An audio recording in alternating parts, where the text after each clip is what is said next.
पास दफ़ा ये होता है कि बहुत सी बीमारियां लिंक्ड भी होती है, जैसे थायराइड की बीमारियां, ये भी ऑटोइम्यून हो सकती हैं। और अगर आपके अंदर टेंडेंसी है कि एक ऑटोइम्यून बीमारी हुई है जैसे कि थायराइड, तो आपको रूमेटॉइड आर्थराइटिस या दूसरी ऑटोइम्यून बीमारियां होने के चांसेस भी ज़्यादा होते हैं। तो इरम के लिए मैं कुछ सिम्टम्स बताती हूँ जो कि रूमेटॉइड आर्थराइटिस के सिम्टम्स हैं। वो देखें कि अगर उनके प्रॉब्लम्स आ रही हैं तो प्लीज़ रूमेटोलॉजिस्ट से रब्ता करें।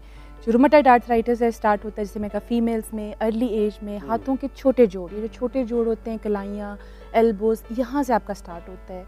जब सुबह पेशेंट उठता है तो उसके लिए अपनी उंगलियों को सीधा करना, अपना कोई भी काम करना, नाश्ता बनाना बहुत डिफ़िकल्ट हो जाता है। Up to 1 hour patient describe करते हैं कि हमारी बॉडी जो है वो अकड़ी रहती है। तो अब इन्हें क्या करना चाहिए? इन्हें करना चाहिए कि एक रूमेटोलॉजिस्ट से, स्पेशलिस्ट से एडवाइस लें, क्योंकि ये बीमारी डायग्नोज हो सकती है। इसके स्पेसिफिक ब्लड टेस्ट होते हैं, जैसे कि जो आमतौर पे हम यूज़ करते हैं, उसमें RF फैक्टर एक टेस्ट होता है जो हम करते हैं।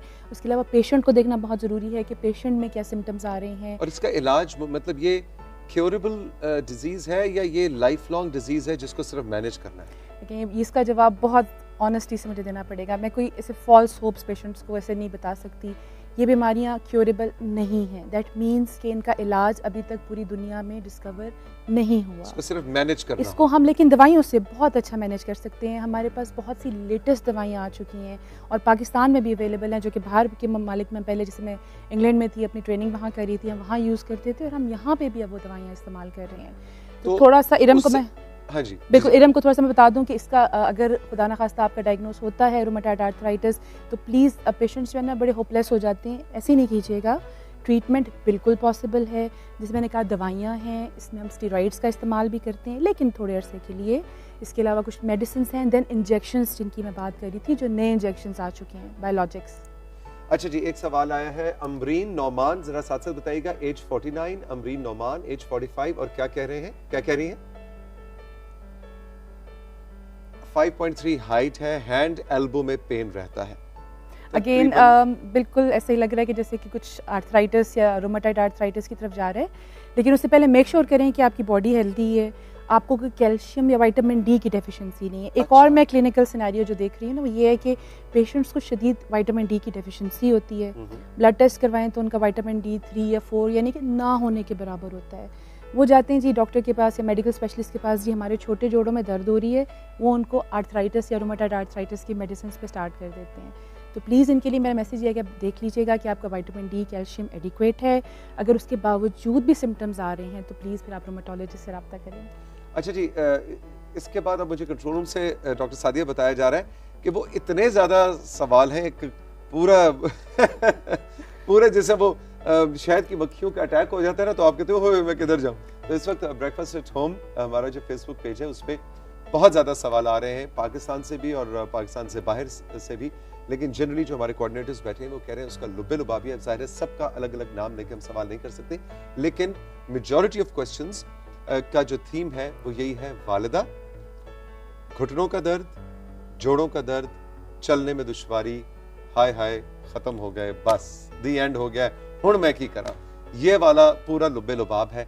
तो जनरली फिर क्या रूमेटोलॉजिस्ट को दिखाएं, क्या करें जनरली? जरा इन सारी घुटने की पेशेंट अम्मियों के लिए जरा कुछ अब आप बताएं ना, जिन सबके मैसेजेस। बिल्कुल, देखिए जितनी भी जोड़ों की प्रॉब्लम्स आ रही हैं, इनका मेडिकली इलाज पॉसिबल है। जैसे मैंने अर्ज़ किया कि मेडिसिन हैं, इंजेक्शंस हैं जो हम जोड़ों में लगा सकते हैं। और फिर अगेन अगर कोई चीज़ कामयाब नहीं हो रही तो ऑर्थोपेडिक सर्जन की ऑप्शन हमारे पास है ही, बिल्कुल है ही है। इससे पहले जो हैं जितनी भी अम्मियाँ आंटियाँ बात सुन रही हैं, प्लीज़ अपनी हड्डियों का ख्याल रखें। स्पेशली अब जब आप 60 से ऊपर आपकी एज होती है तो फीमेल्स में ख़ास तौर पे हड्डियाँ जो होती हैं वो तेज़ी से कमज़ोर होना शुरू हो जाती हैं। इस बीमारी को हम कहते हैं जी ऑस्टियोपोरोसिस। इसको आम पेशेंट्स को मैं ये कहती हूँ कि हड्डियों में समझें सुराख होना शुरू हो गए हैं, कि हड्डियाँ पोरस होना शुरू हो गई हैं। और खुदा न खास्ता हल्की सी ठोकर लगी या आप गिर गए तो या आपका रिस्ट फ्रैक्चर या हिप फ्रैक्चर और आपके लिए प्रॉब्लम हो जाएगा। तो इस स्टेज से पहले ही अपनी हड्डियों का प्लीज़ ख्याल रखें, अपनी डाइट अच्छी रखें जिसमें आप अगेन कैल्शियम वाली चीज़ें, दूध, दही, अच्छे fresh fruits, fresh vegetables, meat का इस्तेमाल, ये चीज़ें आप ज़रूर करें। और फिर भी अगर आपको लग रहा है कि प्रॉब्लम्स आ रही हैं तो प्लीज़ मेरी रिक्वेस्ट है कि हकीम या कोई और मशवरा या कोई टोटका या कुछ प्लीज़ ये ना करें, ये चीज़ आपकी बीमारी को ख़राब करेगी। डॉक्टर सादिया हमारे साथ मौजूद है। एक छोटा सा ब्रेक के बाद जब वापस आते हैं तो गुफ्तगू का सिलसिला जारी रहेगा। आज हम ख़ास तौर पे आर्थराइटिस, हड्डियों से जुड़े मसाइल, अम्मियों के, आंटियों के मसाइल, जैसे कि डॉक्टर सादिया कह रही हैं, उस पर बात कर रहे हैं। रही मेरे साथ, अभी मिलते हैं।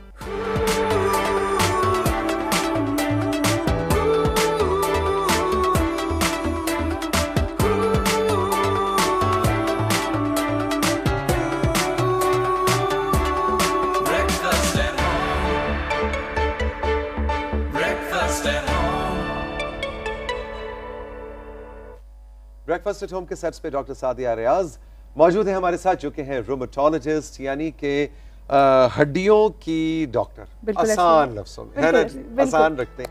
लेकिन हड्डियों के डॉक्टर से मुराद ये नहीं है कि हड्डियों की सर्जन के नी रिप्लेसमेंट वगैरह, ये वो डॉक्टर हैं जो कहते हैं सर्जरी से पहले पहले काम हम ठीक कर देंगे। अच्छा जी, अगेन एक बमबारी हो रही है सवालों की, लेकिन लुब्बे लुबाब।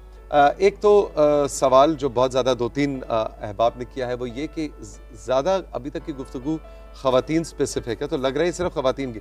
वो कह रहे हैं हमें भी है, हमें भी है, हमें भी है, हमारा तो कोई जिक्र ही नहीं। तो क्या मर्दों में ये आर्थराइटिस की कोई अलग फॉर्म होती है, जिससे मैं अभी अपना जिक्र भी कर रहा था अपने पाँव का, या ये वही बीमारी है जो औरतों मर्दों दोनों को इफेक्ट करती है? जैसा आप आर्थराइटिस की बात कर रहे हैं, इसको हम ऑस्टियो आर्थराइटिस कह रहे हैं, ये मेल और फीमेल्स दोनों में अफेक्ट करती है। लेकिन मैं कुछ ऐसी बीमारियों के नाम लेना चाह रही हूँ जो ख़ास तौर पे मेल्स में इफेक्ट कर रही हैं, जो ऑटोइम्यून बीमारियाँ हैं, जिसमें सर फेहरिस्त जो मैं पाकिस्तान में देख रही हूँ, उस बीमारी का नाम है जी एनक्लोजिंग स्पॉन्डिलाइटिस। अगर मैं इसको सिंपल टर्म्स में लेके आऊँ तो वो ये होती है कि आपकी कमर की हड्डी और चूल्हे की हड्डी जहाँ पे कनेक्ट होती है, इस जॉइंट में आपकी इन्फ्लेमेशन, सोजन या वर्म आ जाता है। अच्छा, कमर और कूल्हे की हड्डी जहाँ मिलती है, बिल्कुल मिलती है, लोअर बैक बिल्कुल ऐसे, उसमें वर्म आ जाता है। मेल्स में आ रही है, यंग लोगों में आ रही है। ऐसी बैक पेन जो 6 महीने साल से नहीं जा रही है, आपको इसके साथ और प्रॉब्लम्स भी आ रहे हैं कि जोड़ों में दर्दें रह रही हैं, बाज़ दफ़ा आंखों में इन्फ्लेमेशन आ जाती है कि वाइट हिस्सा रेड होना शुरू हो जाता है, जोड़ सूज रहे हैं, कमर का निचला हिस्सा दुख रहा है, यंग मेल्स हैं, अपना काम नहीं कर पा रहे, जॉब नहीं कर पा रहे।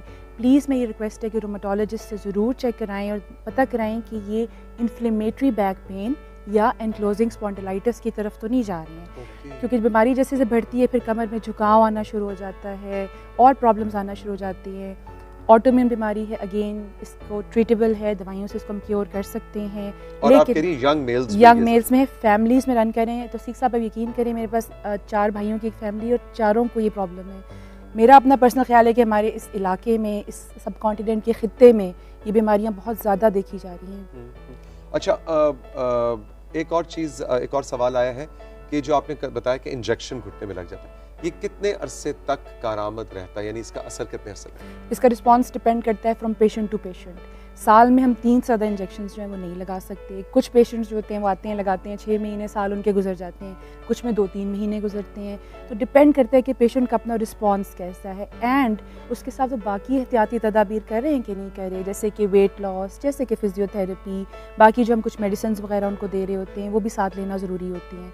लेकिन मैं पेशेंट को हमेशा बताती ज़रूर हूँ कि इंजेक्शन हम आपको लगा रहे हैं जॉइंट में, परमानेंट सोल्यूशन नहीं है, लेकिन हम थोड़ा सा टाइम बाय कर रहे हैं कि इस दौरान में आपकी दर्द ख़त्म हो, ताकि आप अपना वेट कम कर सकें, अपनी फिजियोथेरेपी को अच्छी तरह से आप कर सकें। मेरा ख्याल है बात आज जाके ना डॉक्टर सादिया बहुत ज़्यादा वेट पे आती है, और मेरा ख्याल है कि हम, वही बात है कि हम 45-50 के बाद जो अपना आप छोड़ देते हैं ना कि बस जी हमने तो अब ज़िंदगी गुजार ली, अब तो बस उस, और हम अपना हेल्दी लाइफस्टाइल को भी छोड़ देते हैं। तो मेरा ख्याल है चाहे आपको आर्थराइटिस है, हड्डियों का मसला है, नहीं है, जितना आपकी उम्र बढ़ती जा रही है, आप अपनी फिजिकल फिटनेस पे ज़्यादा से ज़्यादा तवज्जो दीजिए।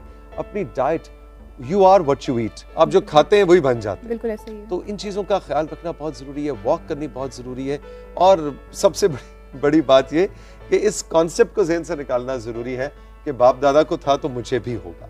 आप उसको फाइट कर सकते हैं, बिल्कुल कर सकते हैं। और देखिए, मैं तो ये कहती हूँ जो हमारी सबसे जो चीज़ ख़राब करी है ना काम, वो हमारी एक ये फास्ट फूड वाली हैबिट है। देखिए ना, हम लोग फ़ोन में लाया, ऑर्डर किया, कुछ आ गया और जल्दी से हमने खा लिया। अब इन सारी प्रोडक्ट्स के अंदर बहुत ज़्यादा ऑयल है, बहुत अनहेल्दी है, सॉल्ट लेवल बहुत ज़्यादा है, और फिर खा के हम बैठ के वहीं सोफे पे अपना लैपटॉप या मोबाइल के साथ हम बैठे रहते हैं, या ड्रामे देख रहे हैं जनाब, एग्जैक्टली। तो ये चीज़ थोड़ी सी चेंज करिए। देखिए, आज अपने लिए आप कुछ अच्छा करेंगे तो अपनी फ्यूचर सेल्फ के लिए आप अच्छा कर रहे हैं, अपने आप को बीमारियों से बचा रहे हैं, और ना सिर्फ हड्डियों जोड़ों की बीमारियाँ, अपने आप को आप कोलेस्ट्रॉल,